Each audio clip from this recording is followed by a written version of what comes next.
What's going on? This is Ryan with Automatic Comics. Up next, I've got another CGC unboxing. Let's see if they wrecked anything this time.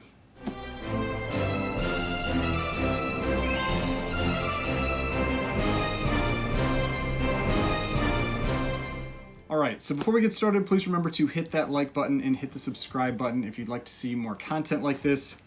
So, got another CGC unboxing here. This is 5 books.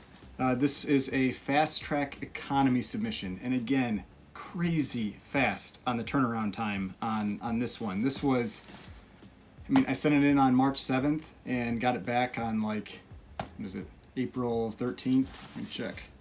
Yeah, April 13th.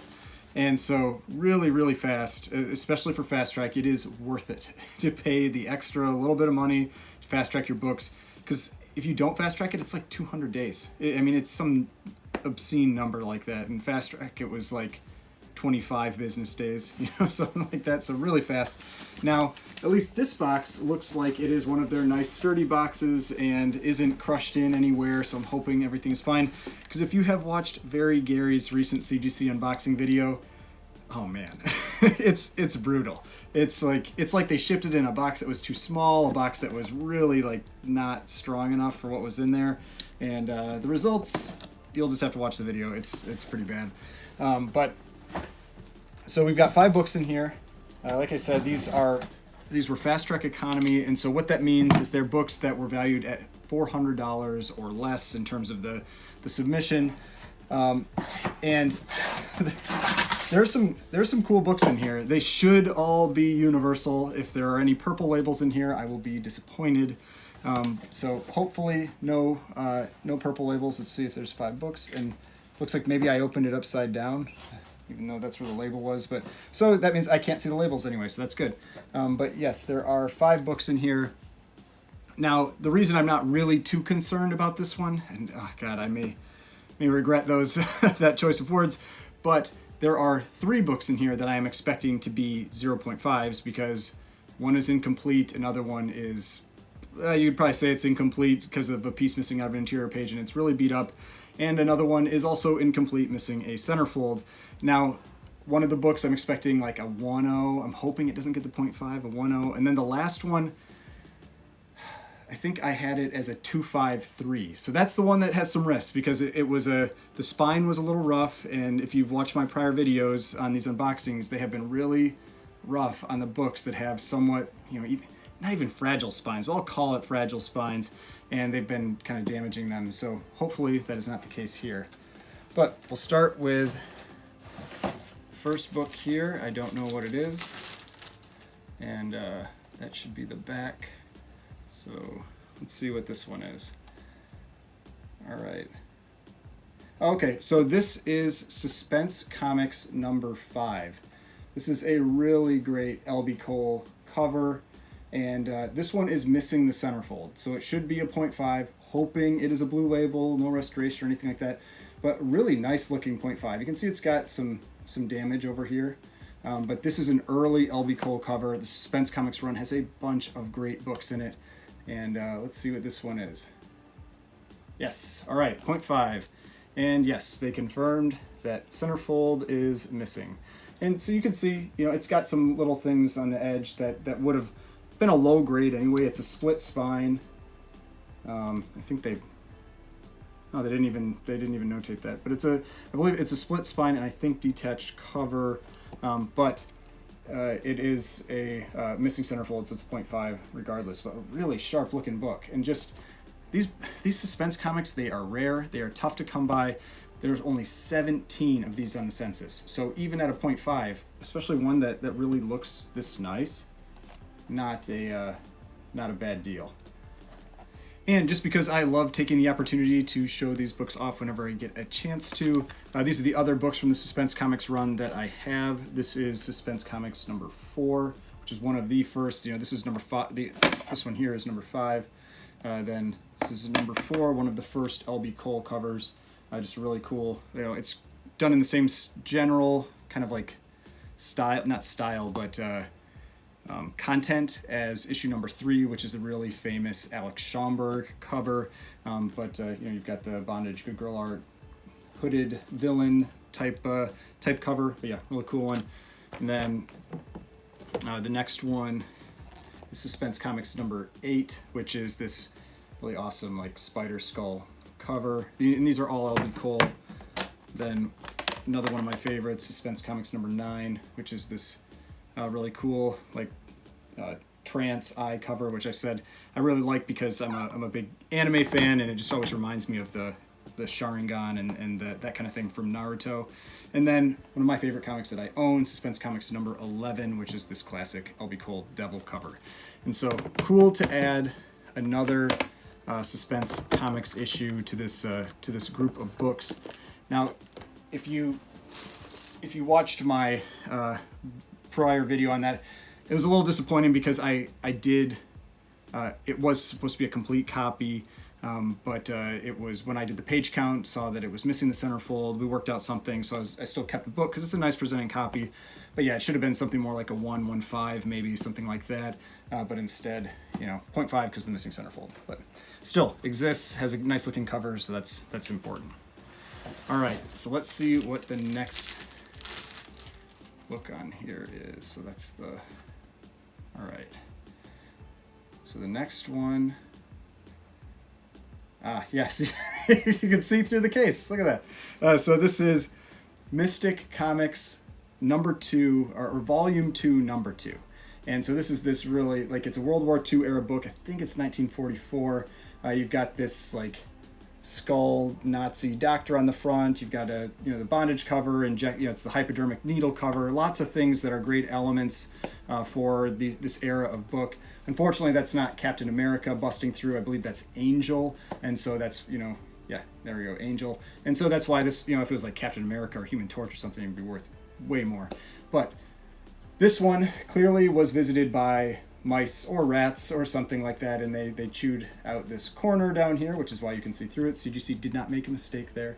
And then they chewed out the top and that edge there too, that you can see right up here.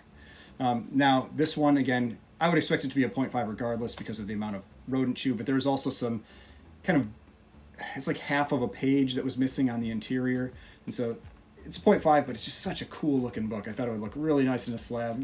Cool to just present this copy. And yeah, 0.5. All right. So they marked it as incomplete. You could say it's because of the the missing parts here, or you could say because of the missing interior. They didn't really say why. It's probably in the grader's notes, but I don't really care. I knew it was going to be a 0.5. Yeah, you can see on the top there, they note hypodermic needle and bondage cover. Off-white to white pages, which is pretty cool for 1944. Nice page quality for this book, but I just think it's just such cool cover content. Such a rare book. Only 30 universal copies on the census, so just not one you see or come across very often. Thought it would just be a fun book to get graded, and for the since it falls into that economy fast track, not really all that expensive to get graded either. I don't remember exactly how much these ones cost each. These ones, so this is $225 plus the shipping, plus so $255 for $5, like $50, $51 each. Really not a big deal. So worth it to me. All right, now the next one. All right, what are you? Okay. This is the one that is not going to be a 0.5. So this is Horrific number 4. Really cool, like head on a spike cover. This is a Don Heck cover, I believe. Let's see, is it in there? Yeah, Don Heck. And so just a really cool run, tough to find issues from this.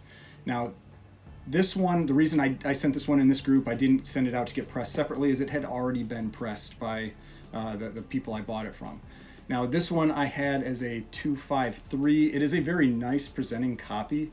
The spine is just really rough, and so hey, if it's higher, great, but I'd be happy with the 253. So let's see. Oh, 4. Oh, nice. I am very happy with that. So yeah, you can see on here, shrunken head cover, bulletin head panels. I mean, I am so happy with that.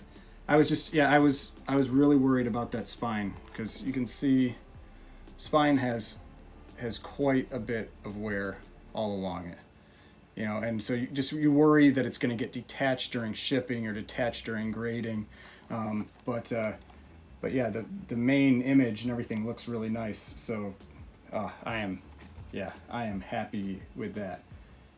And if you want to get to streamline your waste, you can purchase this on the back here. Cut out that coupon. But no, really, really happy with this. 4.0.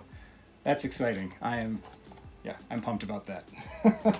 that is definitely the big surprise for me from this. Unless I have one more book that I'm hoping isn't a 0.5, but that one, that's awesome. I'm really happy about that.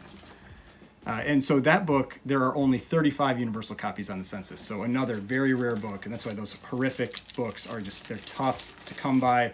And if you're someone that's trying to put together a run or something, I mean, good luck. So, all right, let's see what this one is. Awesome. Okay, so this is Famous Funnies number 212. This is a Frank Frazetta cover. If you've seen me talk about these books before, I love this run. This run has some of the best, if not the best, sci-fi type covers of the golden age. Just anything Frank Frazetta, just huge fan of.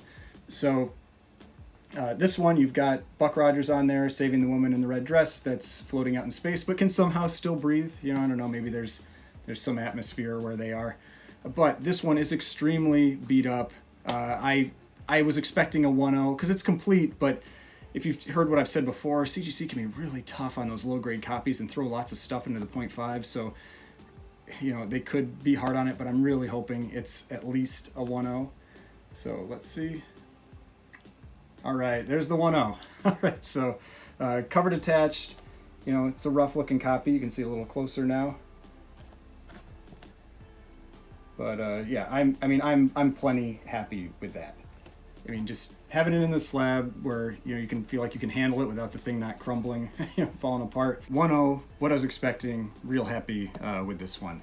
Now, because I don't get to talk about or show these ones off very often either, that is a run that I have been trying to largely put together. There's a couple issues I don't really care about in the Frank Frazetta run. The last one, 216, I don't really care about, and then 211. But the rest of them, so I've got, you know, this really nice copy of 209. This is the first issue in the run when Frazetta starts drawing it. Obviously not the first issue of Famous Funnies because it's 209, but the first issue where Frazetta starts drawing Buck Rogers, and you get these awesome sci-fi covers. Then the next one is I have a better copy of 212, and so you can you can see the difference between the 1.0 and the 2.5, just in the brightness of these. You know, just a lot brighter colors in the 2.5, not nearly as worn or anything like that. But yeah, there's a better picture of it if you'd like to see a better picture of that one. So that's 212. Then my favorite issue from the run, and that is 214. I do not have a 213 yet, but 214, love this Red Planet. This just one of my favorite comics of all time. I really, really like this one. I think it's just so incredible. 1954, it's just such great vision for, you know, for the future with these types of this type of imagery. And I like red covers, as you can tell. I like the red, and so I think that Red Planet is really awesome. And then the last issue that I have from that run is Famous Funnies 215, and this is a qualified. It is missing the centerfold, but it is a nice looking qualified. The main thing with a lot of these books, it's the cover. You know, it's you want these for that Frazetta cover, and so this one has this awesome, you know, octopus again grabbing the, you know, he's saving the woman in the red dress again. Got the ray gun and everything, and it's just really cool cover.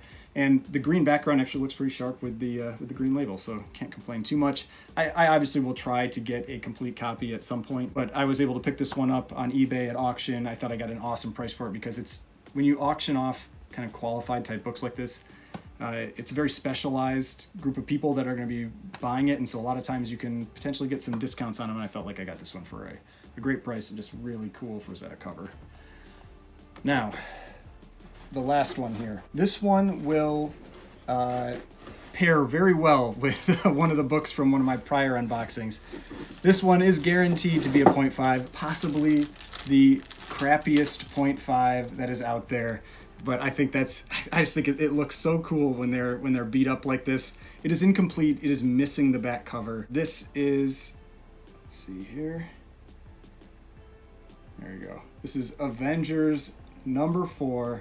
It is the first Silver Age appearance of Captain America.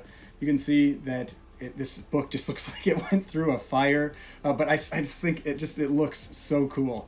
And especially just because you've got Cap that still looks pretty sharp on that. The blues, for whatever reason, didn't fade quite as much as some of the other colors on the cover. But so then it's not a mystery here. All right, we got the 0.5 and the blue label, but that's, not that it would really matter, but got the blue label.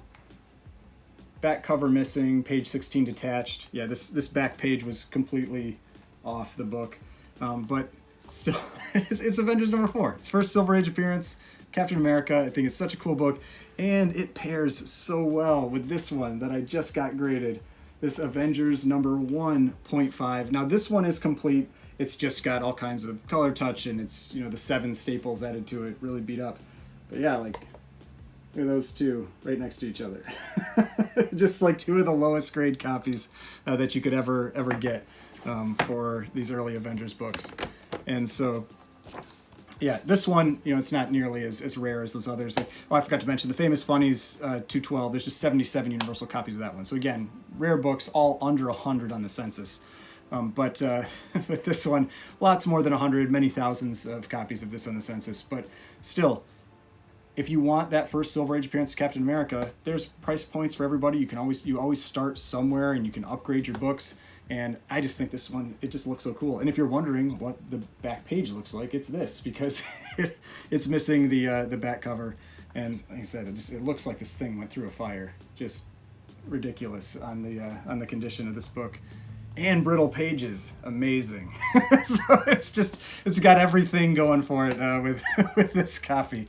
Whereas this one was actually. This was off-white to white pages, so surprisingly nice page quality for that beat-up book. But man, just everything. Brittle pages, went through a fire, missing the back cover. But Captain America, he can do this all day, so he's still fighting. But hope you enjoyed this video. This was a much more enjoyable unboxing for me. I'll have to double-check, make sure no cracks or anything, but I didn't notice any cracks. Grades were where I was expecting, and that horrific. Man, a 4.0, really happy with that. So hope you enjoyed this video. If you did, please hit that like button, hit the subscribe button if you'd like to see more content like this.